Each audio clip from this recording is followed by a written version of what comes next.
So, into the breach once more. Welcome back to Ancient World, where we have been talking about China. And why do we need to know about China? China is a country of 1.4 billion people. We, the United States of America, is a country of 330 million.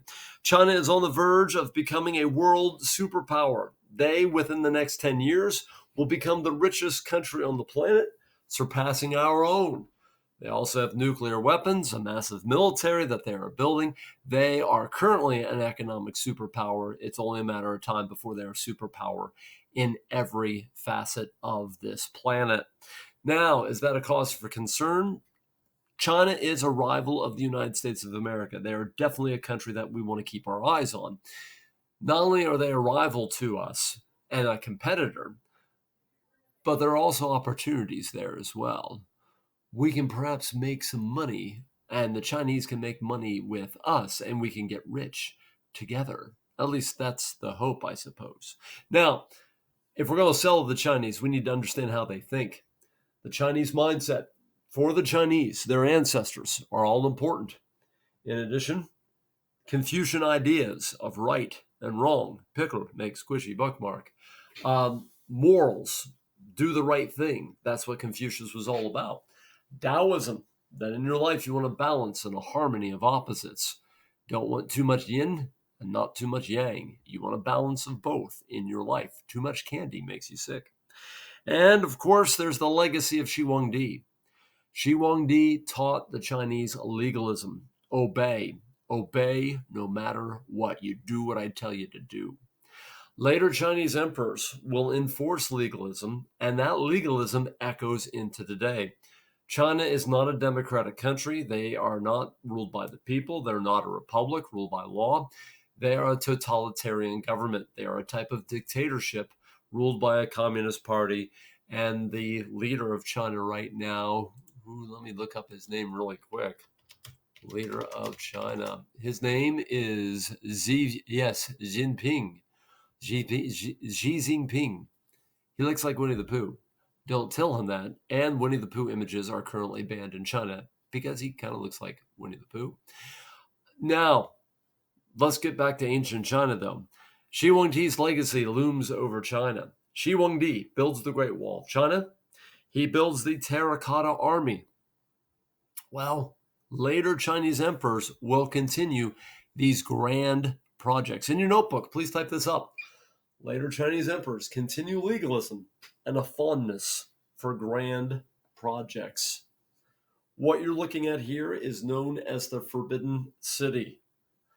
Later Chinese emperors, because they wanted an impressive house or palace, and also because they were crazy paranoid, a lot of Chinese emperors ended up dead.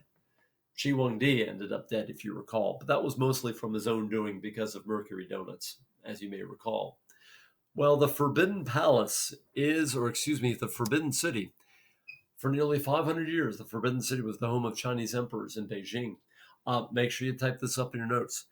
It's called the Forbidden City because this compound has 980 buildings in it. It's his house. It has 980 buildings. In your notebook, or make sure your electronic notebook, 980 buildings and over 9,000 rooms for the Chinese emperor and his family. Now, sure, there are other administrators that work there and live there, I'm sure, just like at the White House.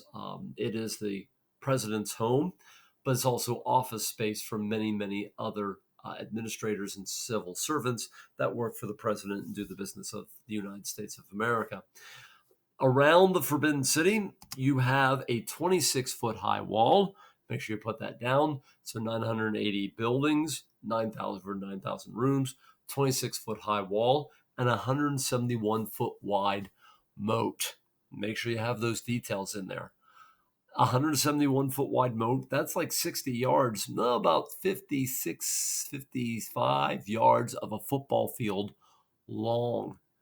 Okay, this thing was built with defense in mind. That is the Forbidden City. Now, could he have lived in a smaller palace or a smaller city? Probably, but that's not what the Chinese do. That's not what dictators do. Go big or go home. That's how they work. Now, let me give you another project. Chinese emperors also built the Grand Canal connecting the Yellow River, which is the birthplace of the Chinese civilization, the Yellow River, and the Yangtze River. They built a canal connecting these rivers. This canal is 1,100 miles long. That's pretty much from here to like St. Louis. To put that into perspective, there are some that have suggested that Arizona and Nevada, those states have growing populations, but they don't have a lot of water. Well, if we lived in China, what the Chinese government would do, we don't live in China, by the way, is they would dig a canal from Michigan, which has lots of water. They would dig a canal from Michigan all the way down to Nevada to provide Nevada with the water that it would need. Now, that would be an economic fortune and an environmental disaster, but it would look really good and be really, really cool. And that's what the Chinese would do. And that's what they did do. And that's what they still do. That's what they do. Ha! Said do. Knew I wanted to work that into this lecture somewhere. Okay. Another picture of the Grand Canal. It's not a river, it's a canal that they dug. The Chinese government, a totalitarian government, a dictatorship, still continues this fondness for massive, grand projects. It's what dictators do. They do things that are big, they do things that are impressive, but are probably stupid and not necessary. So, what the Chinese government decided is that they wanted to build a series of dams along the Yangtze River, which is in southern China, and this would control floods and provide electric power. Now, they had two options. They could build maybe a dozen smaller dams all along the river, or they could build the biggest dam the world has ever seen. So, which did they pick?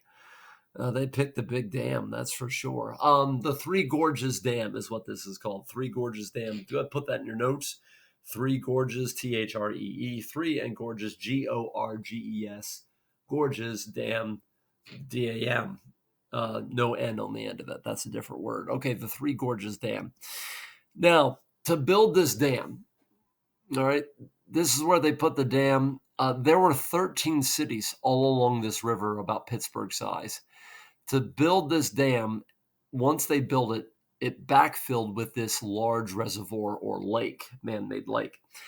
Those 13 cities that were along this river, they were inundated with water. They were flooded. So over the years, the Chinese evacuated or forcibly moved. They didn't have a choice. Nobody voted for this. They moved those people and they built new cities for them to live in. So that way the Chinese would have the biggest dam the world has ever seen, because, everybody wants a big dam in their backyard. Well, so that's what they did. Now, soon after, and even while it was being built, experts in the United States of America were like, hey, you sure you want to build that dam? Because if this dam would break, and on occasion dams break and dams burst. I grew up near Johnstown, Pennsylvania. There's a famous event known as the Johnstown Flood. Late 1800s, wiped out the city of Johnstown, killed tens of thousands of people, if I do recall. This dam, the Three Gorges Dam, it's built in an area that has fairly strong earthquakes. Well, you heard it here first, people. Within the next 10 years, I will predict that this dam will burst and this Three Gorges Lake will go rushing downstream. There are 400 million people that live downstream along the banks of this river. If that dam breaks, millions of people will be killed. I don't want it to happen, but I think it's going to happen. It's inevitable. Don't believe me here. Check out what this, I believe these are Australian news team. Check out what they have to say about it here. China's renewing a yellow alert for heavy rainstorms yesterday as pouring rain continues to soak central and southern China. An expert warns that one of the world's largest dams is at risk of collapse. NTD's Juliet Song has more. A branch of China's Yangtze River is bracing for the largest flood ever in 80 years. Authorities have evacuated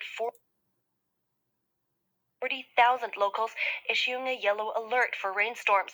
As the rain continues pouring in southern China, an expert warns the Three Gorges Dam, one of the world's largest, is at risk of collapse.